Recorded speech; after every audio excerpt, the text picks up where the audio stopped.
Hey guys, what's up? Welcome back to my channel. I'm going to be trying out the new Huda Beauty Easy Bake and Snatch powder. I asked you guys on the community tab if you wanted to see a video on this, and a lot of you said you were getting this, but you still wanted to see a video. So here I am to deliver. I am really excited for this, but I also am on the fence about it. So let's dive into it.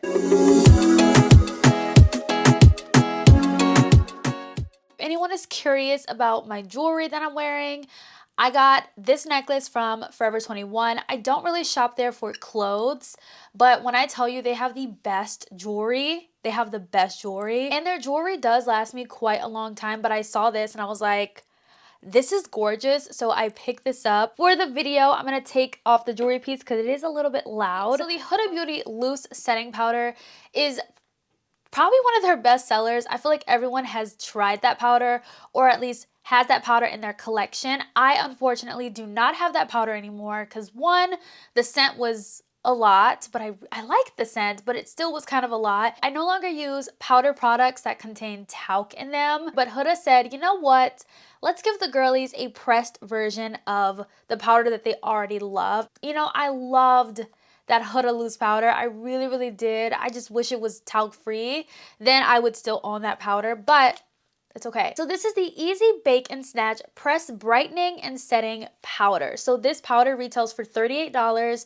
This is the exact same price as the loose version, which is a little bit interesting. In the pressed version, you get 8.5 grams of product. You get a lot more product with the loose version, which kind of makes sense because with loose powder, you use a lot more loose powder. You like to bake with it, all of that. But when it's pressed, you know, you have a more concentrated application with this, and it kind of uses less powder. I do feel like the price should not have been the same as the loose. I feel like this should have been cheaper, maybe $30, maybe $8 cheaper. I don't know the math, but I do feel like this should have been a little bit cheaper. The shade that I picked up is Kunafa. This is the shade that I used in her loose powder. This powder is fragrance-free and talc-free, which is very exciting. It says gently press powder under eyes and anywhere you're looking for a brighten lift effect. This says it's a shine control powder and it has no flashback.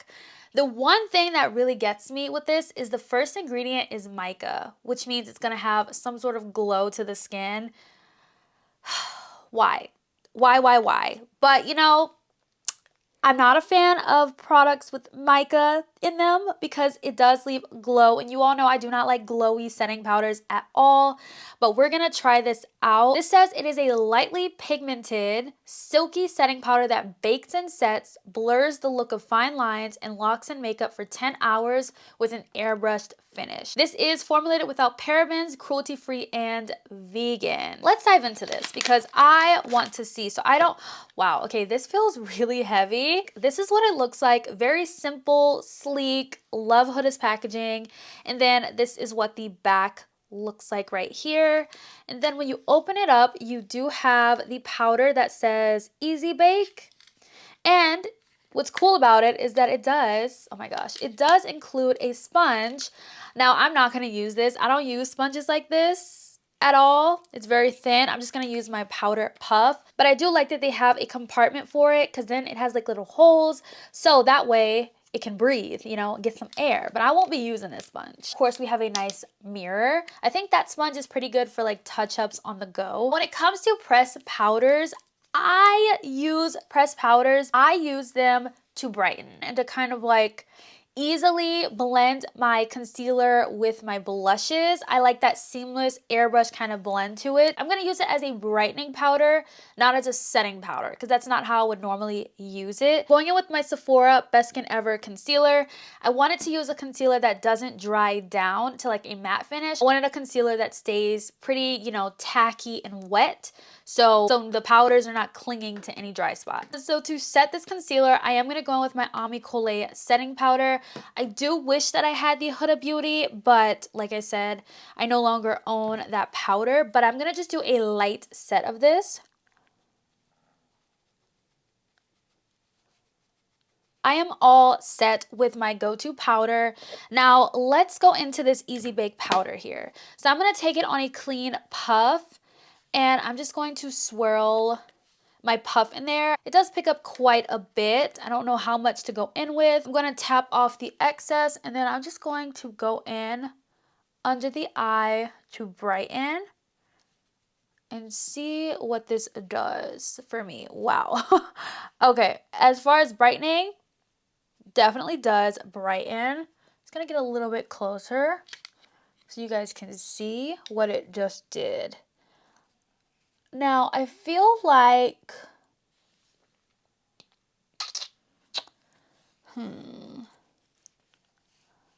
let's see, I'm gonna add a little bit more because I do feel like it does add a little bit of a sheen to this. It definitely does brighten 100%. Like, you can definitely tell the difference between both sides. So I do like the fact that it brightens, but I do feel like it does have a little bit of a subtle kind of glow here, which you can kind of see there when the light hits it, like right here.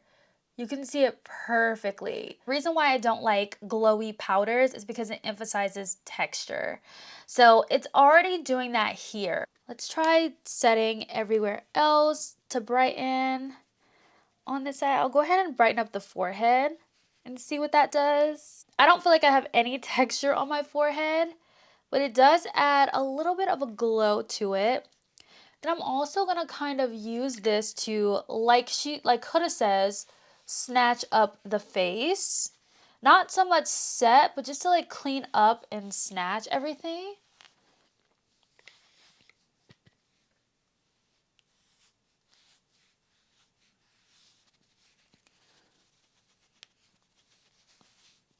Okay. All right. As you can see, this powder definitely does snatch up everything and adds a really beautiful brightened effect to the face. I wish this powder did not have mica in it because then I feel like this will be such a favorite powder. Like, this would be a favorite. I love what it does. I just don't really like the finish of it. It adds a little bit of a glow to the skin. On camera, you can definitely see that tiny bit of glow. In person, it's not as noticeable as it is on camera. But I'm intrigued to see how this is going to look once I put on my Fix Plus and everything. But here's one side with the new powder from Huda Beauty. What do you guys think about this powder? What do you think? In person, I think it looks pretty. It's just those certain areas that I'm seeing that mica really show up on the areas on my face where I have a lot more texture to it. So I am going to go ahead and do the other side because I want to match it up.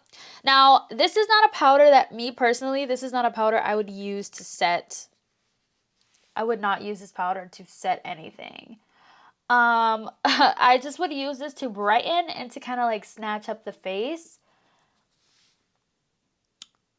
On this side, I went in with a lot less of the powder. Like, one layer of the powder I like. I don't really feel like it's emphasizing texture like it did on this side of my face. So I think less is definitely more with this powder. Less is definitely more. I think I like this side better because I didn't go in with as much. But on this side, I feel like I went in with a lot more. I'm just going to put some blush back on my cheeks, just to kind of bring that back. I really want to see how my Fix Plus is going to help melt this into the skin, if it does or not. It feels so good and so refreshing. I think that Fix Plus helps a lot. When I first applied it, I put too much because I didn't really know how much to put on here. So I do feel like I went really ham on this side. But on this side, I like the powder a lot better. Now, this powder does have a luminosity to it. There are other powders. If I was to compare this powder to other glowy powders, if we're comparing this one to, let's say, Hourglass, okay? I feel like Hourglass's powder is unbelievably glowy. Yes, it is a loose powder, but it is very, very glowy.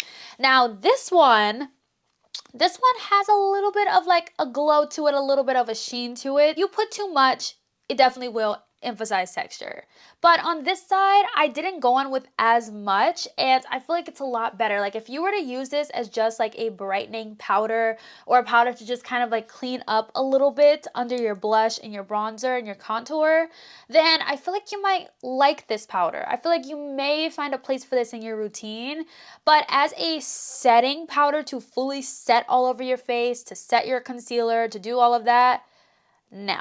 I don't think that this is, like, if you love the loose version, I think the loose version is so much better for setting. And this one's better for brightening, you know, and snatching everything up. This powder is not as smooth as I would have loved it to be. But if you are the kind of person that loves a brightening powder, you might like this, because I'm the kind of person that loves to brighten. You know, I love the one size powder foundation, and I usually use powder foundations to brighten, but it's hard to find a talc-free pressed powder foundation or a pressed powder in general that's talc-free.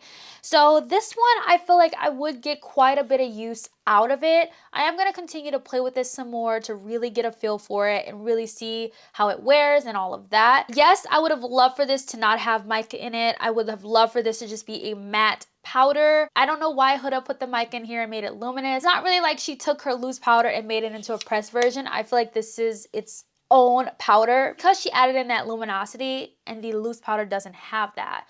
But Huda made this powder. We have it now, so it is what it is. Let's do a little bit of a close-up. So this is the side where I started first, and I can already see just from like in my mirror in person, I definitely can see that glow sticking right here.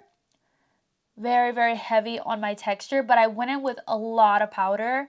But on this side, I definitely dialed it back and went in with less powder. So less is definitely more if you don't want texture to be super emphasized. Now, I wouldn't dare really bring this powder low down here because I do have a lot of texture here. So I would just keep this powder strictly under my eyes, up here to brighten, and right here where there isn't any texture.